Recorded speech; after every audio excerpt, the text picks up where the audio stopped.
Mitchell, let me be the first to say you've already done enough for one man, so I don't like the idea of sending you back in. But the fight ain't over. We've still got buku rebel activity in Chiapas, the Yucatan, Veracruz, and right here across the border in Juarez, which is where I really need your cojones, son.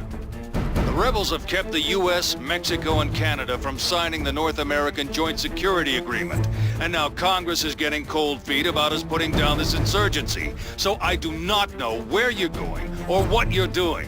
Understood? Bienvenidos a Mexico, Scott. I'd ask you to send me a postcard, except you're not officially here. Your mission is to locate those artillery pieces and destroy them so we can attack the enemy camp. Let's make it quick. In and out, son. I'm on my way. And the situation in Veracruz has greatly deteriorated in the last 24 hours. The U.S. Embassy is now asking Americans in Mexico to leave the country or limit their movements. Meanwhile, Mexican rebels now claim that U.S. forces are on the ground in Juarez. However, Pentagon spokesmen deny U.S. involvement in the conflict and state that until NATSA is signed, the Americans will remain on the sidelines. It's like we don't exist. Because we don't, we're ghosts. The situation here in Juarez is repeating itself across Mexico, where support continues to grow for the rebels many are calling Los Nuevos Niños Héroes, in reference to the last time Mexican soldiers died in combat against the U.S. at the Battle of Chapultepec in 1847. According to their latest communique, Los Nuevos Niños' stated intention is to remove all U.S. presence from Latin America.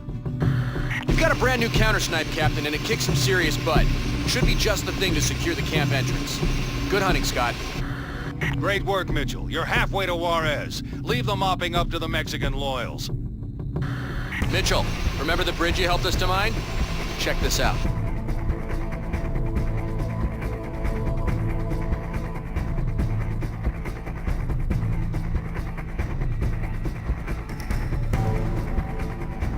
That's right. We took out the bridge, but the hostiles have rerouted. Looks like a weapons resupply convoy headed for Juarez. You need to shut them down before those weapons are delivered.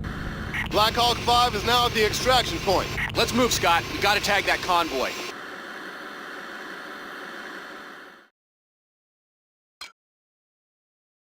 And we're now taking you to live images broadcast from a television station in Juarez, Mexico, reportedly under rebel control. Comandante, el Presidente Ruiz Peña has called for an immediate ceasefire.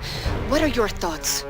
We cannot agree to a ceasefire so long as our president and those of the United States and Canada are considering to enact the North American Joint Security Agreement, which is simply an excuse for the Americans to take control of our foreign policy, not only in Mexico, but across Latin America. Hate to interrupt show, Captain Mitchell, but we're now approaching the bridge. I've got a visual on your rebel weapons convoy. Multiple soft targets. General, bridge objective complete. Black Hawk 5 requesting permission to advance on rebel supply base. Permission granted. Comandante, given all the destruction that has taken place across Mexico, would you go so far as to declare war on the U.S.? We will defend our country, just as our brothers in Colombia and Panama who have taken up arms in support of our cause. No NATSA, no U.S. meddling in Mexican affairs. We want the U.S. out of Latin America. And if they send forces to stop us, they will have a most unpleasant surprise. Bring it on, amigo. I like surprises. Not this one, Mitchell. By unpleasant surprise, De La Barrera means Ukrainian Red Star 4s, 3 Soviet-era nuclear warheads that went missing in 1991. And nobody knows how in the hell they ended up in our backyard.